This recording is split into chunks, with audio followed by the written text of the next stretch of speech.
ورسولهم وفروعهم شيء لله لهم الفاتحة. أعوذ بالله من الشيطان الرجيم. بسم الله الرحمن الرحيم. الحمد لله رب العالمين الرحمن الرحيم مالك يوم الدين. إياك نعبد وإياك نستعين اهدنا الصراط المستقيم صراط الذين أنعمت عليهم غير المغضوب عليهم ولا الضالين آمين. Mari kita sebut ahli kubur kita semuanya. Mudah-mudahan akan menjadi kiriman doa dan persaksian dari kita sebagai anak turunnya. Mudah-mudahan jadi kiriman doa, kiriman pahala kepada beliau-beliau semuanya. Al-Fatihah. A'udzu billahi minasy syaithanir rajim. Bismillahirrahmanirrahim. Alhamdulillahi rabbil alamin arrahmanir rahim maliki yaumiddin. Iyyaka na'budu wa iyyaka nasta'in ihdinas siratal mustaqim siratal ladzina an'amta 'alaihim ghairil maghdubi 'alaihim waladdallin. Rabbighfirli wa liwalidayya wa lil mu'minina amin. Selanjutnya kami silakan kepada Rahmat. Waktu dan tempat kami persilakan. Bismillahirrahmanirrahim. Assalamualaikum warahmatullahi ta'ala wabarakatuh. Waalaikumsalam warahmatullahi. Alhamdulillahi rabbil alamin. Alhamdulillahilladzi bi ni'matihi tatimmu shalihat wa bi dzikrihi tatanazzalur rahmat wa bi dzikri asfiyaihi wa akhyarihi wa awliyaihi tatanazzalul barakat. Allahumma fasholli wa sallim ala sayyidina Muhammadin Shalli wa sallam alaihi sayyidis sadat wa ala alihi ulil mafakhir wal karamat wa ashabihi alladhina jahadu fi ibtigha'i mardatillah fanalu manalu min a'la darajat. Amma ba'du. Pertama yang kami muliakan seluruh jamaah Maghrib Masjid An-Nur, muslimin muslimat, wabil khusus pengurus atau takmir dari masjid ini, yakni Bapak Ustadz Bahruddin, dan tak lupa juga kepada semua tokoh, kepada semua guru tanpa terkecuali.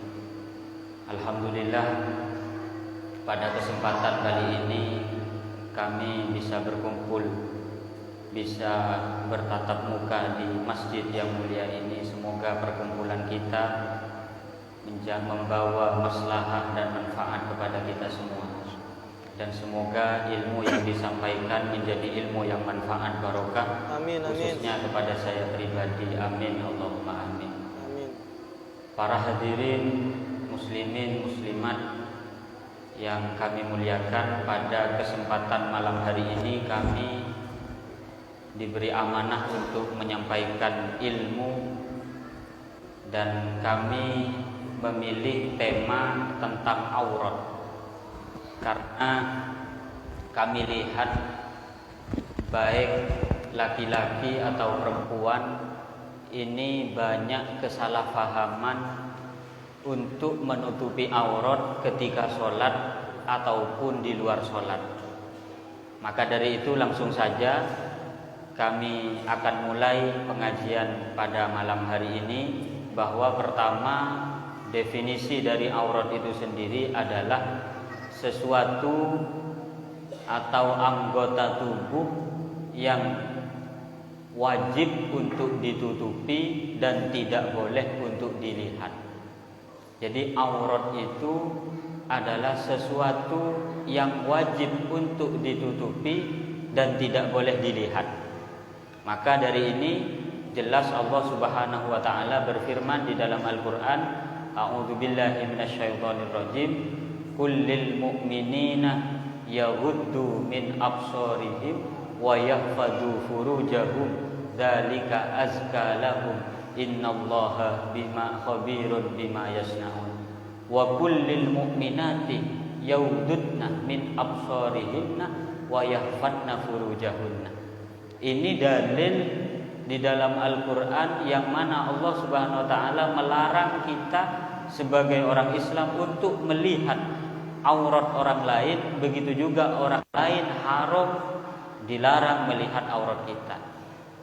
Cuma di dalam kesempatan kali ini, aurat yang dibahas oleh para ulama fikih ini ada 3 orang.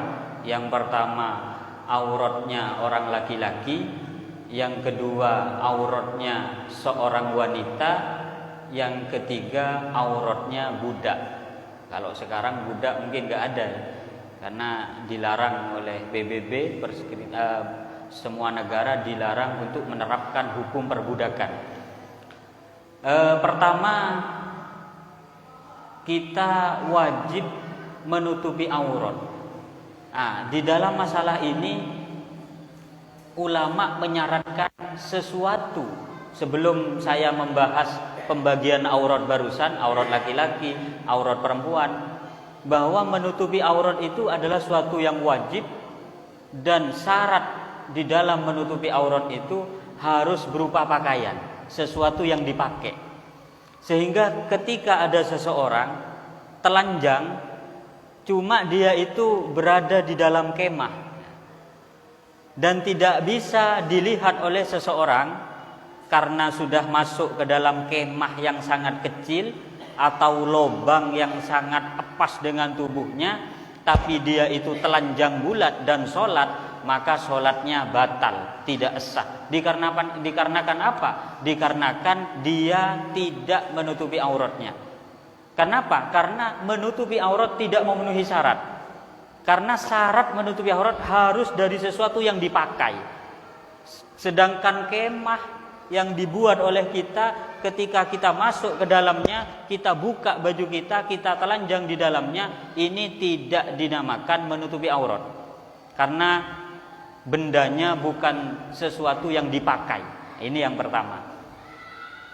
Sehingga sampean misalkan ditutup pintunya, menutup pintu kamar sendirian tapi sholat dengan telanjang, sampean batal. Kalau ada yang menakan, kan sudah ada yang lihat. Ini tembok ini sudah saya tutupi aurat saya dengan tembok. Ini salah. Ini keliru. Yang kedua, syarat menutupi aurat itu harus menutupi warna aurat. Ayyasturah launal aurat. Jadi kalau semisal ada orang pakai baju tapi bajunya dari plastik, sehingga yang ada di tubuhnya terlihat, nah ini bukan menutupi aurat namanya ini, karena pakai plastik transparan. Jadi syaratnya menutupi aurat itu ada 2. 1, dengan sesuatu yang dipakai. 2, yang dipakai itu adalah sesuatu yang bisa menutupi warnanya aurat. Makanya sampean meskipun sholat pakai baju tapi bajunya dari plastik, tidak sah sholatnya, karena itu bukan menutupi aurat, itu auratnya tetap terlihat. Jadi 2 ini ya syaratnya. Pertama harus dipakai, kedua harus menutupi warna daripada aurat kita. Selanjutnya dari ulama-ulama Syafi'iyah ini membagi permasalahan aurat ini menjadi 3. Yang pertama adalah auratnya orang laki-laki. Auratnya orang laki-laki ini masih dibagi menjadi beberapa bagian. Ada aurat ketika sendirian, ada aurat ketika bersama istri, ada aurat ketika bersama orang lain. Maka yang terpenting pertama saya bahas masalah aurat laki-laki ketika sholat. Auratnya lah orang laki-laki ketika sholat itu adalah ma baina surrah war rukbah, antara pusar dan lutut. Sekarang pertanyaannya, kalau auratnya laki-laki di dalam sholat itu antara pusar dan lutut, kira-kira pusar dan lutut ini apakah termasuk aurat? Maka kata para ulama, pusar dan lutut ini bukan termasuk aurat. Cuma kita ini wajib menutupi sebagian pusar dan sebagian lutut agar kita bisa 100% aurat kita tertutupi. Jadi tidak boleh pas, tapi sebagian lutut dan sebagian pusar harus juga ada yang tertutupi, biar aurat kita 100% bisa tertutupi.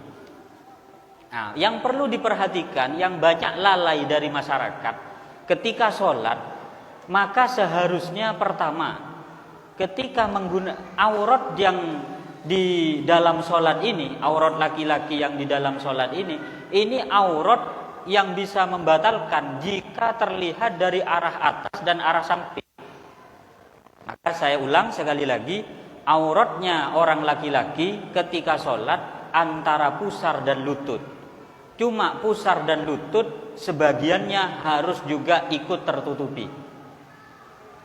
Yang perlu diperhatikan adalah aurat orang laki-laki yang bisa membatalkan sholat jika terlihat, itu kalau terlihat dari arah atas dan arah samping, bukan dari arah bawah.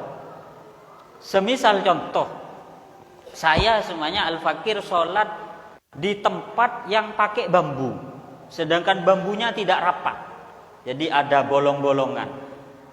Terus ada orang lewat di bawahnya sehingga kelihatan aurat saya dari bawah, maka sholat saya tidak batal. Mengapa? Walaupun auratnya terlihat, karena terlihatnya dari arah bawah, bukan terlihat dari arah atas atau arah samping. Contoh semisal saya sholat Allahu Akbar, kemudian saya sujud. Ketika sujud sampean sholat di belakang saya, sampean melihat paha saya, sedangkan paha adalah aurat. Apakah batal sholat saya? Tidak batal sholatnya. Mengapa? Karena auratnya saya terlihat dari arah bawah, dari posisi bawah. Yang membatalkan itu kalau terlihat dari samping dan arah atas. Contoh semisal, maka dari itu kita semuanya kalau mau sholat ini perlu diperhatikan, sarung ini kalau bisa, ya, gulungan sarung ini harus ada di atas pusar. Mengapa demikian? Karena dikhawatirkan jika kita pakai sarung, jika kita menggunakan sarung, terus posisi gulungan sarung ini ada di bawahnya pusar, takut sebagian kancingan ini atau kancingannya lepas, atau memang tidak ada kancingannya, atau di sela-sela kancingan ini kemudian terbuka dan pusar itu terlihat, ya, maka batal sholatnya. Contoh semisal sampean pakai baju yang bajunya ini apa, kalau bahasa Maduranya ngelandur, ngelonggar. Waktu sampean ruku, Allahu Akbar, sampean ruku, dari saking longgarnya bajunya itu sampai ke bawah. Dari arah sana kelihatan pusar, bagian bawah pusar dan bagian bawah pusar terlihat, batal sholatnya. Maka dengan demikian kita harus berhati-hati ketika melaksanakan sholat dalam memakai sarung. Usahakan sarungnya dipakai gulungannya ada di atasnya pusar. Takut khawatir pusar kita dan anggota di bawah pusar terlihat di sela-sela kancingan atau terlihat ketika kita ruku. Kalau ketika ruku terlihat atau ketika sholat di sela kancingan terbuka, maka sholat kita batal. Maka demikian solusinya adalah sarung harus ada di atas pusar. Kecuali semisal kalau sampean pakai baju sampean sangat nyetrit, ya, seperti kaos gini, sehingga sampean aman pakai kaos yang kaosnya gini pas ke leher, sampean ruku aman, sujud aman, waktu gini karena pakai kaos aman, maka tidak masalah walaupun gulungan sarung ini ada di bawahnya pusar. Nah, ini yang perlu diperhatikan. Maka dari sini, karena auratnya laki-laki ketika sholat ini antara pusar dan lutut, jika terlihat ketika sholat dari arah atas atau samping, maka batal sholat. Contoh semisal lagi, bapak-bapak ini kan ada yang banyak yang ngerokok. Biasanya kalau ngerokok, rokoknya itu biasanya jatuh ke sarungnya. Muncan maturen bu cengah, maradena geger ke sarung, bulong. Ketika sholat sampai tidak terasa Allahu Akbar, Assalamualaikum warahmatullahi wabarakatuh. Terlihat, boh, saya ini kok bolong sarung saya ini. terlihat aurat, walaupun tidak ada yang melihat. Tapi kalau aurat sampean sudah bolong anunya, sarungnya, walaupun tidak ada yang melihat, berarti sampean wajib mengulangi sholat. Namanya i'adah, sholat lagi. Kenapa? Sholat yang pertama batal. Kenapa? Ada bolongan yang sampean bolongan yang sampean ketahui setelah sholat. Maka dari itu sampean jika melihat orang yang sholat di depan sampean bolong sarungnya, kok bolong sarungnya ini? Wajib bagi sampean untuk iklam, ngasih tahu. Pak, maaf ya Pak, sampean barusan kan sholat. Iya, sampean sarung sampean bolong Pak ini Pak. Oh iya, sampean wajib mengulangi Pak. Oh iya terima kasih. Disuruh. Ini wajib bagi orang yang melihat seseorang sholat dan sarungnya bolong, auratnya terlihat, wajib setelah sholat ngasih tahu. Pak, seporan apa sarung pian bolong nih Kak. Bajang boleh gitu Pak. Oh iya Jong, sekelakon Jong. Nah, ini ya. Ini auratnya orang laki-laki ketika sholat. Sekarang aurat wanita ketika sholat. Wah, ini banyak permasalahan ini. Banyak kesalahpahaman ya. Ini penting untuk ibu-ibu yang hadir di sini. Auratul hurrah, auratnya perempuan ketika sholat itu semua anggota tubuhnya kecuali dua, yaitu wajah dan telapak tangan. Sekali lagi saya ulang, auratnya seorang wanita, auratnya perempuan ketika melaksanakan sholat, yaitu adalah seluruh anggota tubuh kecuali wajah dan telapak tangan. Telapak tangan ini maksudnya ya luar dalam, putih dan yang hitam ini. Kalau dohron wabatnan, baik yang putih atau yang hitam. Perlu diketahui aurat perempuan ini yang wajib ditutupi juga adalah kaki. Kaki ini juga sampai ke bawah kaki harus tertutupi. Saya akan menjelaskan mulai dari wajah, banyak kesalahpahaman di dalam menggunakan mukena bagi seorang wanita.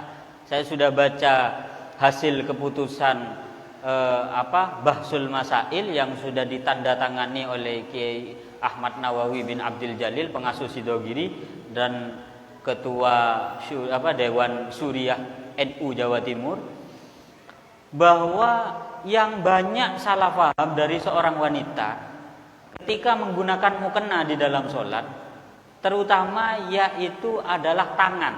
Nah ini perhatikan, tangan ini memang bukan aurat ketika sholat, dibuka, boleh terbuka, baik yang putih atau yang hitam. Cuma banyak seorang wanita teledor. Semisal contohnya, ini sudah tertutup, tapi ketika takbir Allahu Akbar ngelosot ke bebe, sehingga sebagian pergelangan tubuh ini terlihat, maka batal sholatnya. Kenapa? Karena auratnya terbuka. Jadi kan gini, ini semisal ini sudah menutupi aurat, tapi ketika takbir Allahu Akbar ini ke bawah.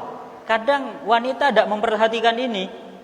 Ketika takbir mukenanya ke bawah sehingga pegelangan tangan terlihat. Ini batal ini. Makanya kalau pakai mukena, ibu-ibu nyari mukena yang ada talinya itu gini, penguatnya di sini. Ketika takbir tak geger ke bebe. Nah, kan ada kan mukena, atau sampean nyari mukena yang sudah erat gitu ya, seken ini. Pakai daleman enggak apa-apa, pakai daleman. Intinya ketika takbir Allahu Akbar jangan sampai ini ke bawah dan sebagian aurat ini pegelangan tangan terlihat. Maka solusinya gimana? Terserah.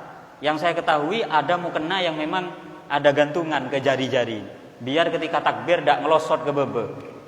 Nah, ini campuran Madura ini sudah. Ya, tidak turun ke bawah.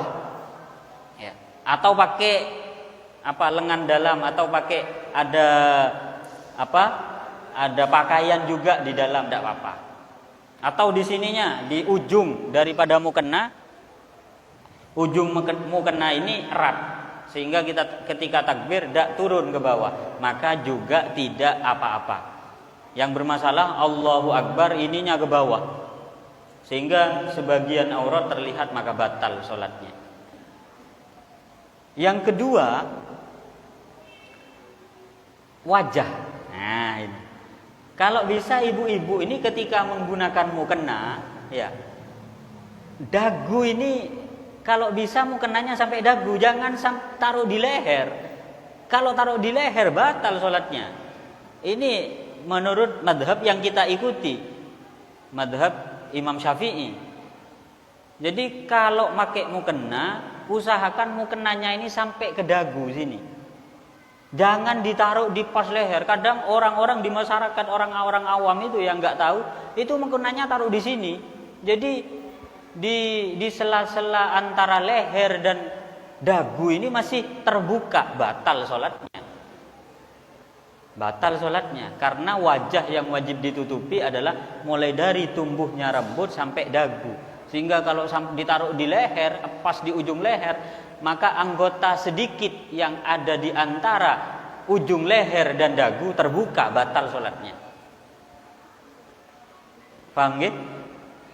Dan lagi, nah ini yang penting, mukena yang dipakai usahakan mukena langsung ke bawah jubah. Kenapa? Karena kalau mukenanya itu potongan, ini bahaya. Saya sudah berkali-kali bahas ini di forum-forum Bahsul Masail, ya. Jadi mengapa demikian? Gini, ini penting ini. Banyak orang salah paham.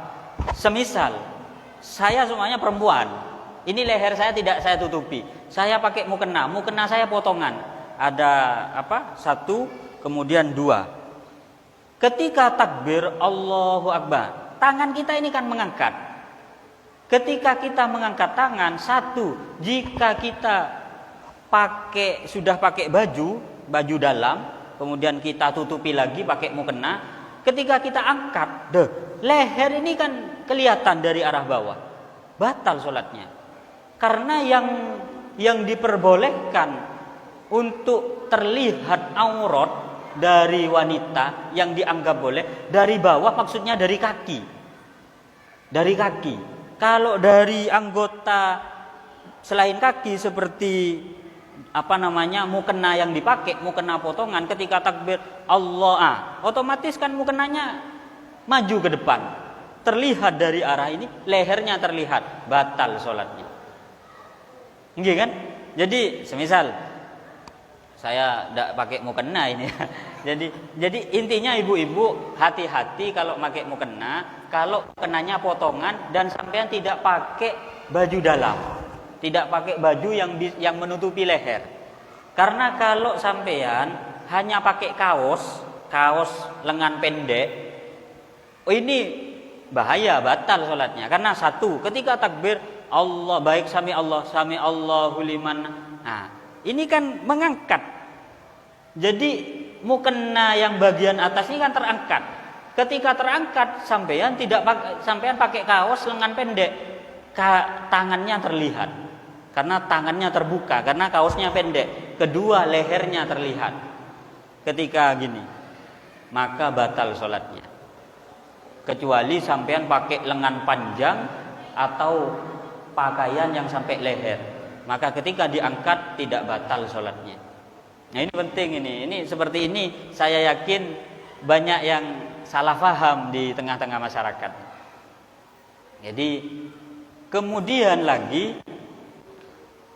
kalau bisa ketika pakai mukena itu, ya, ini pakai handuk kecil itu apa namanya ya? Kalau mukenanya seperti jenengan ini memang ke depan ya, tidak apa-apa, tidak masalah. Ada yang memang mukena kayak jilbab, memang langsung tidak ke bawah, tidak tak narik ke bebe, sehingga kadang rambut ini terlihat. Karena apa? Karena model mukenanya adalah di bagian atas sama persis seperti jilbab. Kalau orang jilbaban kan di ujung jilbab di tengah sini kan rambutnya kelihatan. Nah, kalau mukena model seperti itu bisa batal sholatnya. Makanya mukena usahakan mukena yang seperti ibu-ibu ini sampai ke sini mukenanya. Itu aman itu sudah. Atau pakai anduk sapu tangan itu sampai sini. Jangan sampai menutupi dahi. Kalau menutupi dahi tidak sah sholatnya karena syaratnya sujud itu harus terbuka dahinya.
Tadi sudah kita dengarkan penjelasan dari Gus Idris Mubarok terkait dengan aurat laki-laki, aurat perempuan, aurat terhadap suami dan istri dan yang lain sebagainya yang menjadi syarat sahnya salat kita kepada Allah Subhanahu wa taala.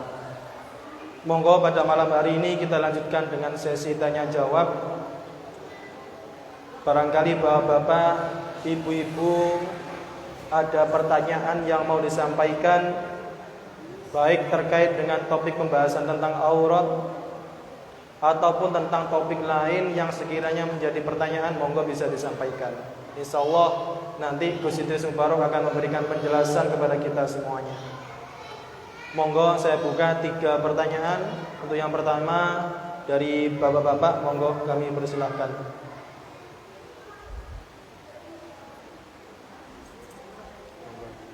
Pertanyaan kedua, Pak Aris bisa maju ke sini.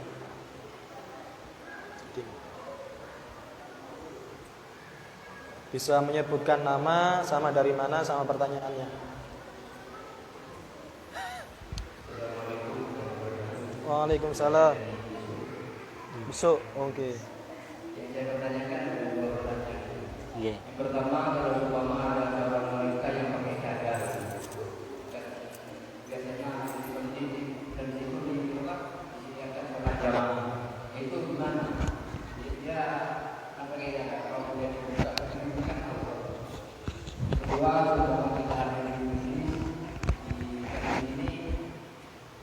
karena majelis sudah mulai, apa yang kita lakukan? Apa kita sholat aja masjid, kalau sebelum kita ikut majelis tersebut. Terima kasih. Yang nomor 2 gimana? Kalau majelis sudah mulai, langsung ikut majelis apa salat tahiyat masjid dulu. Langsung. Monggo pertanyaan kedua. Ibu-ibu. Oh ya. Iya. Ini begini. Ini.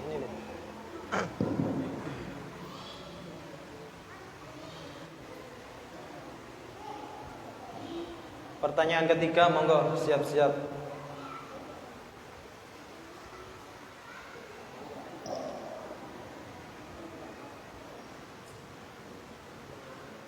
Nggak bisa.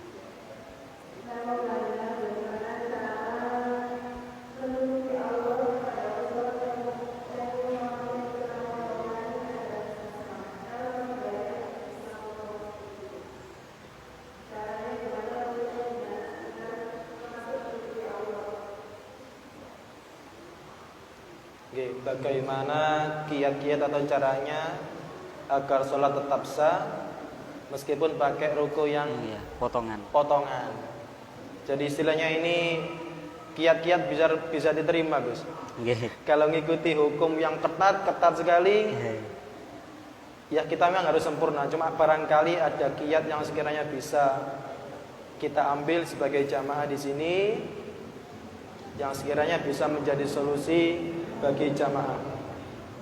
Mungkin pertanyaan ketiga, kalau tidak ada bisa dijawab dulu, Gus. Baik, terima kasih atas pertanyaannya. Yang pertama dari jamaah muslimin, ini saya jawab nomor 2 dulu, karena ini penting, lebih penting. Bagaimana orang masuk masjid, kemudian di situ ada majelis taklim. Yang lebih utama, apa tetap dia melaksanakan sholat tahiyat masjid, apa langsung duduk? Perlu diketahui bahwa orang yang masuk masjid dianjurkan untuk melaksanakan sholat tahiyat masjid. Nas hadis dari Rasulullah, idza dakhala ahadukumul masjidah fala tajlis hatta tusalliyah rak'ataini. Jika kalian masuk masjid, jangan langsung duduk sampai kalian sholat 2 rakaat, yaitu sholat tahiyat masjid. Sehingga kalau orang itu masuk masjid kemudian langsung duduk, maka hukumnya makruh. Hukumnya makruh. Sekarang bagaimana orang masuk masjid pada majelis taklim? Kalau majelis taklim tidak masalah. Yang masalah itu yang perlu sangat ditanggapi, masuk masjid sedangkan jamaah sudah mau dimulai. Kita masuk masjid, imam sudah berangkat ke mihrab, ke tempat peimaman, mau dilaksanakan sholat jamaah. Apa kita masih perlu melaksanakan sholat tahiyat masjid? Apa tidak? Katanya para ulama, tidak usah sholat tahiyat masjid, dan lebih mementingkan untuk mengikuti imam, sholat berjamaah bersama imam. Apalagi sampean datang jamaah sudah dimulai, tidak usah sibuk-sibuk sholat tahiyat masjid, langsung ikut jamaah. Kenapa demikian? Karena sholat tahiyat masjid itu sudah tercapai dengan sampean sholat jamaah. Karena inti daripada sholat tahiyat masjid adalah isghalul buq'ah bis sholat. Jadi menyibukkan tempat, mengisi tempat dengan sholat.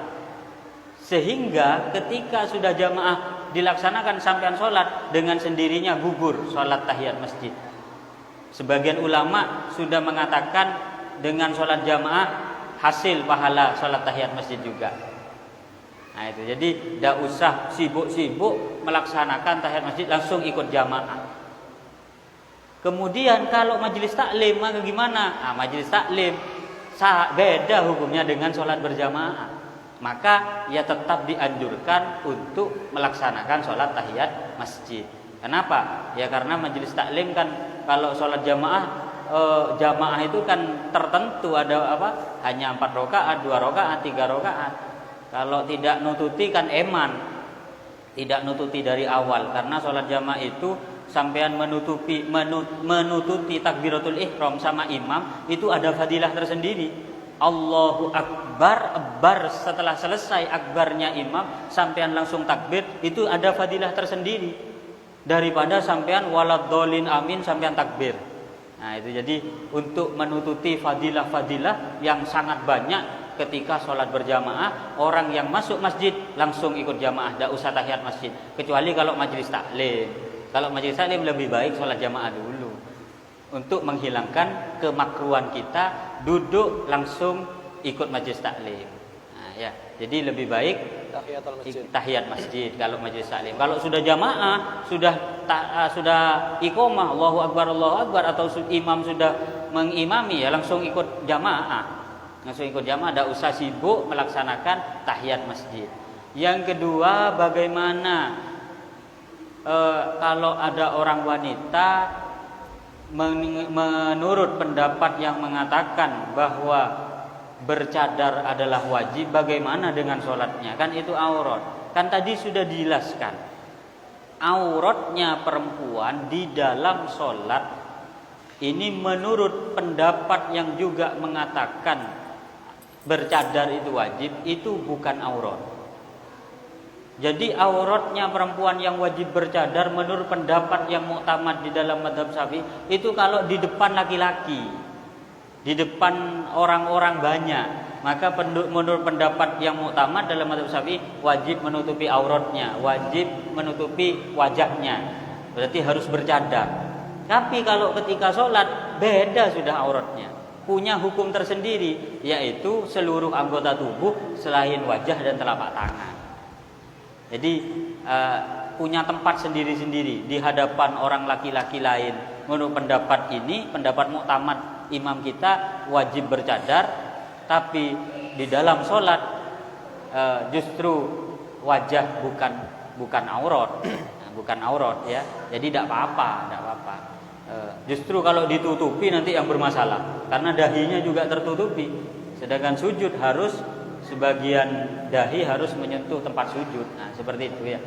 Jadi, tapi gini, kalau mengikuti fatwa ulama muasirin, kalau tadi kan pendapatnya Imam Syafi'i, ulama salaf kan, ulama salaf. ulama salaf. Menurut Imam Syafi'i wajib, menurut Imam Hanafi tidak wajib, asalkan tidak ada fitnah dan tidak menyebabkan syahwat kepada orang lain tidak apa-apa. Kalau mengikuti pendapat fatwa Syekh Ali Jum'ah, fatwa Mufti Mesir, tahu sekarang masih ada ini ulamanya, ulama terkenal, alim, allamah, ulama muasirin yang ahlu sunnah itu kan satu, Syekh Ali Jum'ah, Syekh Wahbah Az-Zuhaili sudah almarhum, kemudian Syekh Yusuf Syekh Yusuf Al-Qardawi, tapi Syekh Ramdan Al-Buti. Nah, ini 3 ulama terkenal yang ada di Timur Tengah. Nah, kalau fatwanya Syekh Ali Jum'ah, justru kalau ada orang perempuan menggunakan cadar di tempat, di daerah, di tengah masyarakat yang notabene tidak tahu terhadap cadar, justru dia akan terlihat asing, lebih baik ditinggalkan. Katanya Syekh Ali Jum'ah ini fatwa ulama muasirin kontemporer. Dianjurkan untuk tidak bercadar kalau ada di tengah masyarakat, di tengah daerah yang di situ justru cadar itu asing. Nah, ini fatwanya muasirin, ini fatwa ulama sekarang. Jadi untuk lebih dekat dengan masyarakat, lebih lebih enak dalam berinteraksi, lebih baik jangan pakai cadar katanya ulama sekarang. Karena nanti asing, nanti dikira apa, nanti dikira ninja nanti. Ya, itu terima kasih. Yang kedua, bagaimana solusi? Yang ketiga, bagaimana solusi di dalam memakai mukena yang potongan sekiranya sholat kita tetap sah? Ya seperti tadi yang saya jelaskan, pakai pakaian yang juga menutupi leher dan tangan, atau pakai baju yang sekiranya aurat kita tertutupi. Kalau dicontoh di gambar yang dikeluarkan oleh NU Jawa Timur itu pakai pakaian yang sampai lehernya tertutup. Nah, atau pakai lengan panjang di sini. Nah, ini tidak apa-apa, tidak masalah. Karena walaupun sampean ruku, sampean takbir, walaupun mukenanya ke atas, tetap leher tertutupi dengan kaos kita, dengan baju kita. Begitu juga lengan tangan tertutupi. Jadi solusinya gampang, pakai 2 baju. Baju dalam, baju luar. Baju luar ini mau kena potongan ini, maka kita akan sah sholatnya. Nah, kalau hanya pakai kaos sampai segini atau pakai segini ketika takbir ini pas yang yang sulit, ya bisa tidak sah nanti sholatnya, bisa tidak sah nanti. Kan awam kan, kalau awam ini kan kalau dekat dengan ulama mungkin untuk mengaji bertanya ini tidak ada rukhsah, ya tidak ada yang diberi rukhsah itu satu kalau orang baru masuk Islam, kemudian tidak tahu hukum sholat, kemudian melakukan sesuatu yang membatalkan sholat, dia masuk Islam, dimakfu. Atau jauh dari ulama, tidak bisa ngaji, tidak bisa minta fatwa, tidak bisa minta, maka dimakfu. Tapi kalau seperti daerah sekitar sini kan masih banyak, ada Nurul Jadid, ada juga pondok-pondok, ada juga pondok Mais dan lainnya, kan kita masih bisa bertanya. Sehingga kalau seumpamanya kita tidak tahu hal itu, ya batal sholatnya nanti. Ya, terima kasih, mungkin ini jawaban dari kami. Mungkin ada lagi pertanyaan? Ya, monggo.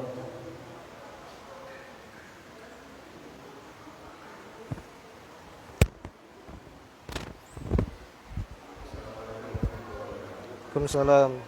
Yang mau saya tanyakan, bagaimana tata cara soft dalam sholat untuk 2 jamaah, 3 atau seterusnya.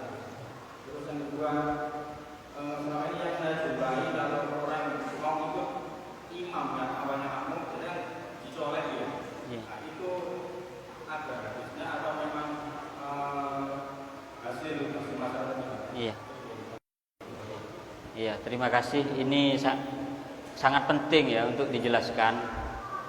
Bagaimana aturan shop yang tepat yang sekiranya dapat mendapatkan fadilah jamaah 27. Karena kalau shop tidak tepat bisa menghilangkan fadilah jamaah. Shaf yang tepat itu kalau hanya bermakmum, satu makmum, imamnya satu, maka posisi makmum ada di sebelah kanan. Ada di sebelah kanan. Jika datang lagi satu orang, maka makmum ini dapat dua pilihan. Jadi kalau datang lagi satu makmum, maka bisa makmum saling mundur. Ini lebih baik praktek ya. Ya tidak apa-apa berdiri. Ya. Ayo. Siapa yang ada yang megang? Ini maaf ya, ini saya karena ini penting untuk dibahas. Semisal saya jadi imam, ada makmum di belakang satu. Ketika saya sudah sholat sama makmum saya yang di belakang, kemudian datang lagi, maka yang datang lagi ini jangan di sampingnya yang di kanan, tapi ada di sebelah kiri. Ada di sebelah kiri. Kemudian setelah sholat, maka nanti ada dua pilihan. Imam maju satu, karena maju ini tidak apa-apa, asalkan tahu aturannya. Jangan sampai gerakan maju ini 3 gerakan yang berturut-turut. Kalau 3 gerakan berturut-turut, contohnya 1, 2, 3, ini batal seperti ini. Kalau gerakannya itu kurang dari 3 dan masih ada pemisah, semisal 1, 2, berhenti sejenak, dilanjut 1, 2, ini sah, ini seperti ini sah hukumnya.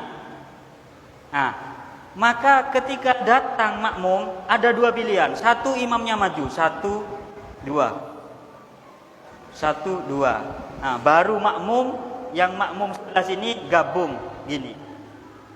Paham ya?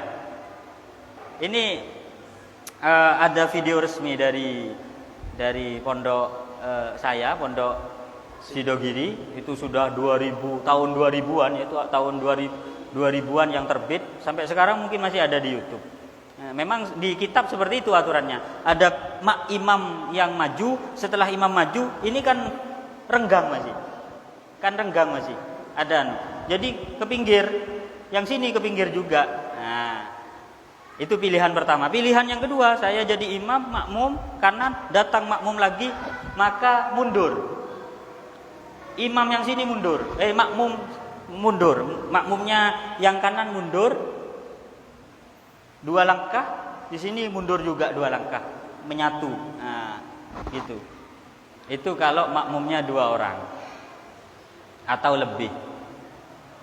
Itu tata caranya. Kemudian yang paling penting, jika sampean itu kosong di dalam shop, ada shop kosong, maka jangan sampai sampean itu berada di shop belakang. Kalau masih ada shop kosong di depan, sampean kalau sendirian di shop, fatathu fadilatul jamaah, tidak mendapatkan fadilah jamaah yang 27, gugur fadilahnya.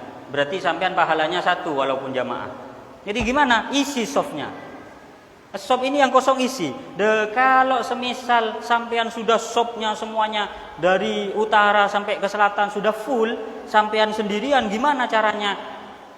Sampean megang, menarik jamaah yang ada di depan sampean untuk mundur, pegang. Kalau jamaah ini punya ilmu, pastinya mundur kalau tahu hukumnya. Mundur untuk apa? Untuk menolong orang ini. Karena kalau orang ini sendirian tidak dapat fadilah jamaah, makanya mundur 1. Ini kan kosong, tidak apa-apa. Tetap dia itu mendapatkan fadilah jamaah dikarenakan menolong temannya yang kalau tidak ditolong tidak akan mendapatkan fadilah jamaah. Itu di minhaj dibahas panjang lebar seperti itu. Berdua di sini, berdua. Jadi itu tata cara yang ada di dalam masalah shop berjamaah. Yang terpenting, seperti barusan yang disinggung oleh penanya, bagaimana kalau hukumnya narik ini dok? Orang itu kan gini, imam itu tidak wajib niat menjadi imam.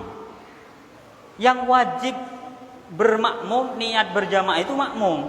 Seperti kalau sendirian, ada makmum sendirian, saya imamnya, maka saya sholat sendirian misalkan ya, Allahu Akbar sholat sendirian, ada orang datang, maka saya walaupun tidak niat jadi imam tidak masalah, sampai saya barusan jadi imam, tidak masalah asal walaupun saya tidak niat menjadi imam. Usolli fardhul isya'i arba rakaatin lillahi ta'ala fardhul lillahi ta'ala Allahu akbar. Tidak niat imamah, tidak apa-apa. Tapi saya tidak dapat fadilah jamaah. Walaupun sah berjamaah, tidak dapat. Yang dapat fadilah jamaah, yang wajib niat bermakmum adalah makmum. Titik. Kemudian kalau saya sendirian sholatnya, ada orang datang niat bermakmum kepada saya, maka bagaimana? Ya dia dapat fadilah jamaah 27, saya tidak dapat.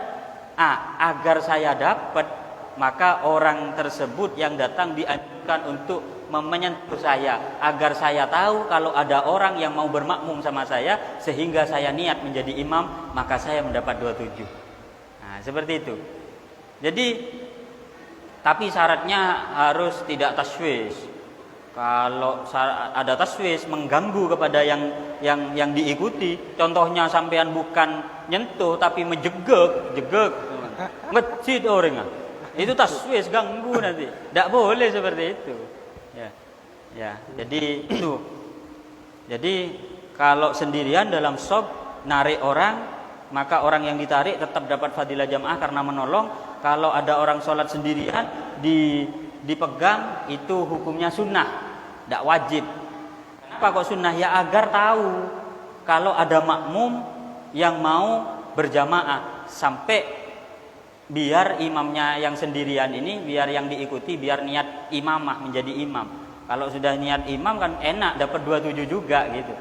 Kalau semuanya ada disentuh, tidak apa-apa juga, sampean langsung ikut, tidak apa-apa. Imamnya sholat sendirian, sampean niat berjamaah kepada orang yang tidak niat menjadi imam, tidak apa-apa, sah hukumnya, tidak masalah.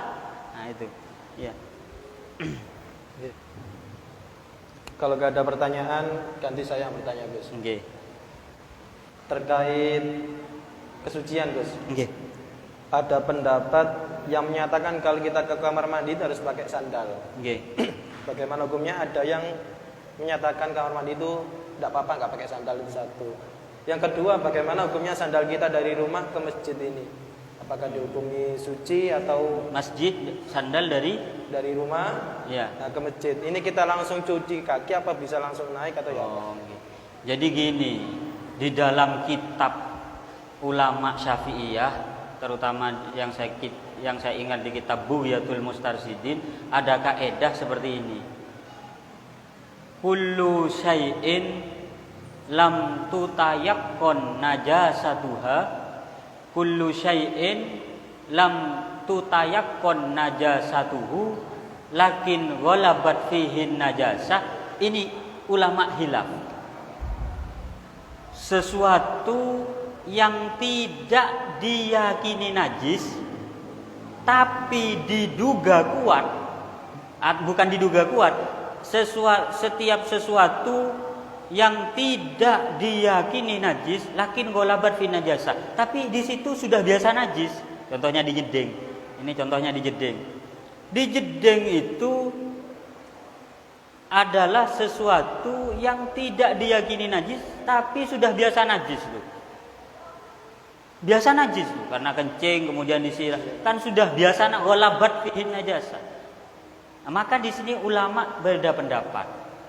Kalau menurut pendapat yang terpilih pertama, maka kaidahnya adalah nahnu la nunajjisu syai'an illa biyaqini. Kita mazhab Syafi'i tidak menajiskan sesuatu kecuali kalau yakin. Kalau yakin itu sudah jelas dengan mata najisnya. Makanya permasalahan yang kedua barusan, bagaimana dari jeding langsung ke sandal, ada di depan jeding, langsung dari sandal itu langsung ke masjid, langsung ke sini. Kalau masih belum yakin secara jelas, melihat secara mata, ada najis yang ada di kaki kita, kalau masih belum nyata, tidak apa-apa, nggak apa-apa. Tapi menurut pendapat lain, kalau tempat itu, pendapat yang kedua, kalau tempat itu sudah biasa najis, maka lebih baik disucikan kalau mau ke masjid. Jadi ini khilaf ya masih ulama. Ada dua kaidah yang masih ada perselisihan antar ulama Syafi'iyah sendiri. Kaedahnya seperti nahnu la nunajjisu syai'an illa biyaqinin. Kita ulama Syafi'i tidak menajiskan sesuatu kecuali dengan keyakinan. Berarti dari pendapat ini, pendapat pertama, kalau kita dari jeding sudah basuh, sudah disiram kaki kita, langsung kita loncat ke ke sandal kita langsung ke masjid, tidak apa-apa. Karena apa? Karena kita tidak tahu apakah najis, jelas-jelas najis di bawah yang kita injak itu. Mana benda najisnya? Kan tidak terlihat. Secara zahir kita sudah siram kaki kita, maka tidak perlu disucikan. Ini penuh pendapat pertama. Tapi pendapat lain mengatakan kalau tempat itu sudah biasa najis, contohnya di jeding. Di jeding itu tempat yang biasa najis. Maka kalau kita seumpamanya di jeding, dari jeding langsung ke sandal, langsung ke sini, lebih baik disucikan lagi. Karena menurut ulama ini dikatakan al hukmu alal ghalib, hukum ikut kepada yang biasanya. Kalau biasanya di situ tempat banyak najisnya, berarti najis. Nah, ini ada dua pendapat yang yang beda pendapat. Jadi kalau lebih hati-hatinya lebih baik kita sucikan lagi sebelum ke masjid. Itu ya, terima kasih. Terima kasih. Mudah-mudahan menjadi keterangan yang manfaat. Kita tutup dengan doa bersama. Mudah-mudahan apa yang sudah kita bahas, sudah dijelaskan tadi, bisa menambah ilmu kita, sehingga bisa menambah kemantapan kita dalam beribadah, dalam sholat, menghadap kepada Allah Subhanahu wa ta'ala. Bismillahirrahmanirrahim. Alhamdulillahirabbil alamin. Allahumma shalli wa barik ala sayyidina Muhammad. Amin. Allahumma hdina bi hudak waj'alna mimman yusari'u fi kitab wa la tuwallina waliyan siwa wa la taj'alna mimman khalafa amrak wa asab. Allahumma rzuqna ilmal ulama wa hikmatal hukama wa siyasatal muluk. Allahumma rzuqna fahman nabiyyin wa hifdzal mursalin wa ilhama malaikatil muqarrabin. Rabbana hab lana min azwajina wa dhurriyyatina qurrata a'yun waj'alna muttaqina imama. Ya Karim ya Rahman ya Rahim. Rabbana anfa'na bima 'allamtana, Rabbi 'allimna alladhi yanfa'una, Rabbi faqihna wa faqih ahlana wa qarabatil lana fi dinina. Sallallahu alaihi wasallam wa sallam bi fadli subhana rabbika rabbil izzati amma yasifun. Salamun alhamdulillahi rabbil alamin. Al-Fatihah.